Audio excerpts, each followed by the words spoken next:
മറ്റാരും കാണാതെ നിന്റെ കണ്ണു നിറഞ്ഞപ്പോഴും, ആരോടും നിന്റെ വേദനയൊന്നും പങ്കുവയ്ക്കാതെ കടിച്ചമർത്തിയപ്പോഴും, ഉള്ളിന്റെ ഉള്ളിൽ നിന്ന് ചിലപ്പോൾ ഒന്ന് പ്രാർത്ഥിക്കാൻ പോലും പറ്റാത്ത നിമിഷങ്ങളിൽ ഈശോയെന്ന് ഉള്ളിലിരുന്ന് വിളിച്ച സമയത്തൊക്കെയും ഈശോ നിന്റെ വേദനകളും വിഷമങ്ങളും അറിയുന്നുണ്ടായിരുന്നു. സങ്കീർത്തനം 56:8 നമ്മൾ കാണുന്നു, നിന്റെ അലച്ചിലുകൾ ഞാൻ എണ്ണിയിട്ടുണ്ട്, നിന്റെ കണ്ണുനീര്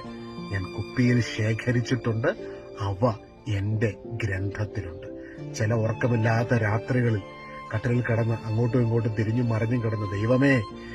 ഞാൻ എങ്ങനെ നാളത്തെ ദിവസത്തെ ഫേസ് ചെയ്യും, എങ്ങനെ എന്റെ ഈ കുടുംബത്തിലെ ഈ പ്രശ്നത്തെ ഞാൻ നേരിടും എന്നോർത്ത് വിഷമിച്ച സമയങ്ങൾ, പ്രാർത്ഥിക്കുവാൻ പോലും പറ്റാത്ത നാളുകളിൽ, നിങ്ങൾ ജോലി ചെയ്യുന്നൊരു വ്യക്തിയാകാം, ചിലപ്പോൾ ഒരു നേഴ്സാകാം, ഡോക്ടറാകാം,